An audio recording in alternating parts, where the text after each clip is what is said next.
Secretary sa SM Mega Mall Cinema 10 May 19, 2007. Ito ang unang-unang proyekto ng Batch 82. Panoorin natin ang mga pangyayari. Totoo nga! Ginumo! Kumita! Napakasaya! Exclusivo! Gold Batch mula sa The Batch 83 na nasa Amerika. Sinong nasa linya? Melody? Agnes? Hello! Ito dati! Answer na yun!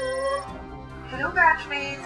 We had a very successful garage sale at Melody's house last July 21. You know, in Redondo Beach, California. Ano naman ang kinasuhan ng pangalawang proyekto ng The Batch? Pakinggan ang report mula sa presidente ng The Batch, Mai Santos. Mai, pasok!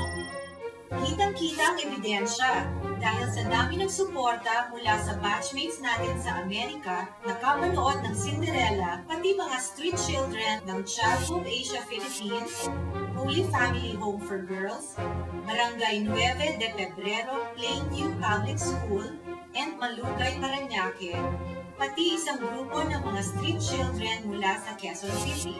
Uy, may pawedis pa nga sila eh. Bingo! Bingo Fiesta? Agor! Bingo Fiesta sa Wicked Center!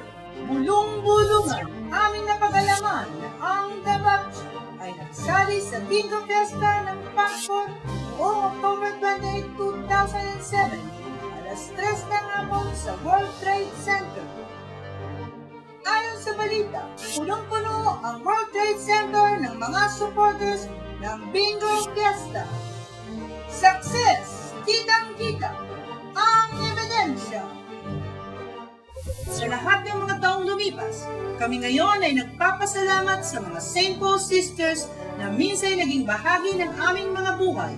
The SPC Video House located in Taytay, Rizal is one of the many projects undertaken by Sister Mary Magdalene Torres, Principal of then St. Paul College, Manila. It is home to about 73 aging and ailing nuns of the St. Paul of Sharks. We continue to pray for them and thank them to this day. This homecoming be a fitting celebration of thanksgiving to the very people who helped mold us into the women we have become.